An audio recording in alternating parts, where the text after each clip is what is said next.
Hi, in this video tutorial we're going to talk about logging schedule conflicts for teams at your parish or school. If you have any parish or school events that will keep your teams from being able to play on a certain date or a certain period of time, you can communicate that to the league in advance of the schedule being made. If this is a legitimate conflict for something that is parish or school related, we will be happy to schedule around that conflict for your teams.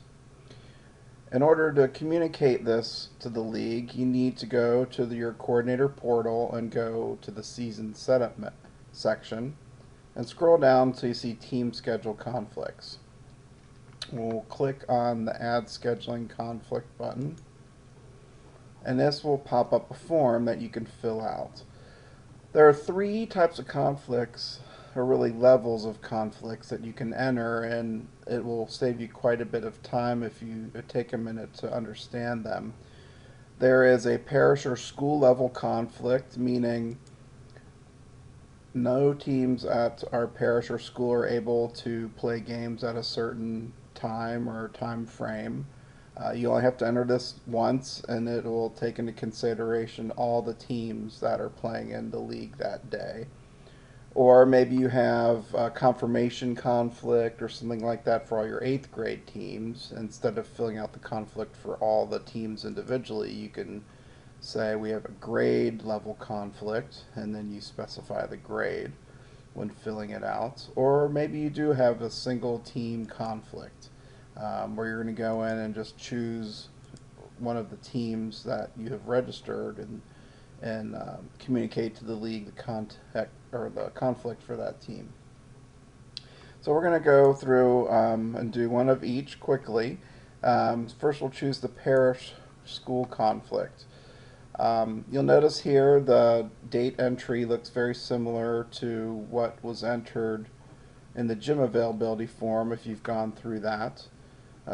Basically, you can enter a single conflict on a specific date and time frame. You can make it an all day, so if there's a conflict on June 5th, you just click all day, and the league will not schedule any games on that day.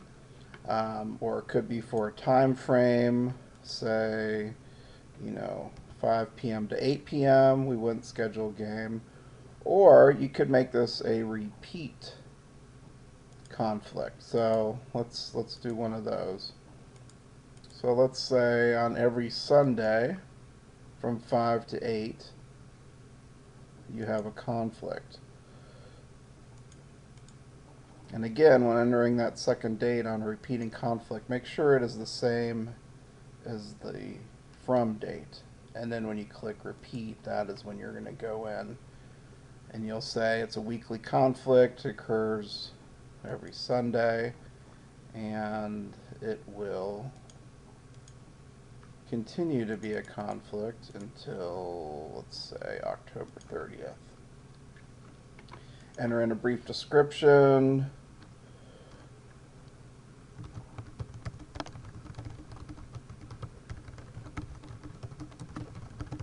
Parish teams are not permitted to play on Sunday evenings. I haven't heard of that one before, but let's just put that in there. And then we're going to submit another conflict, so let's put yes here.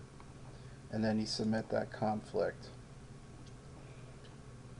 When you've submitted a conflict, it says, okay, so here the submission has been saved, and the league will be reviewing this conflict to ensure that it's legitimate. And you'll notice the status of the conflict would be approved if the league approves it. We'll take a look at that interface in a minute. So let's go back and do a grade level conflict. And let's say 8th grade, all 8th grade teams are unable to play, let's say September 10th. All day. And let's just say 8th grade parish retreat, and submit one more. Okay, that's submission's been saved. Now we'll go with a team level. So let's say the team that we just registered in an earlier tutorial, the St. Luke team, has a conflict.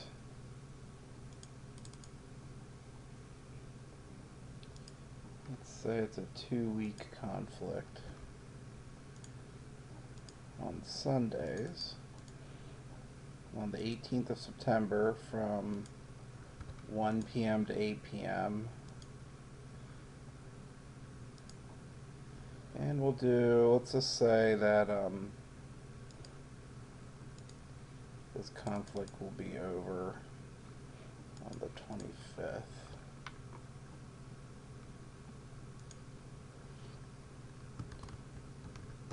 We're going to put team can't play. So if you type in something like this, you're probably going to get an email from the league coordinator asking you why the team can't play. So it's important that you are specific as possible when filling out this form, letting us know what the conflict is.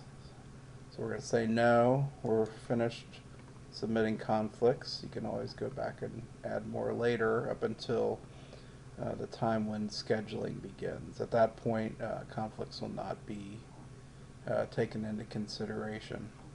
So it says your submission has been saved, and it takes us back to our familiar coordinator portal.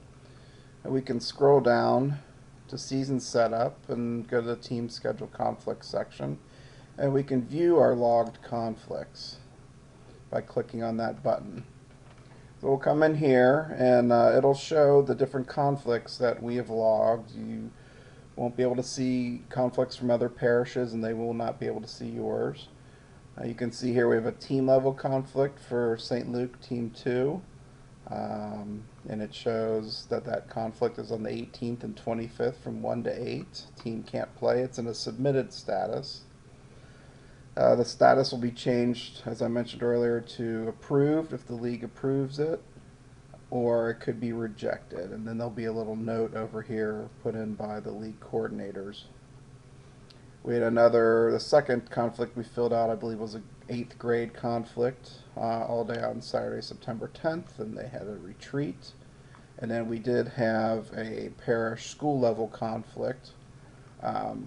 And what this will do, you see the team name here, it'll display that conflict for every team in your parish that's affected by it. So, and it's putting all the dates and the times that you entered. So this is where you want to go to verify that your conflicts have been approved. And then there's a note up here saying the conflicts of the regular season will not be taken in consideration after the schedule's been published. So that's a quick look at how to enter schedule conflicts. Thank you for your time.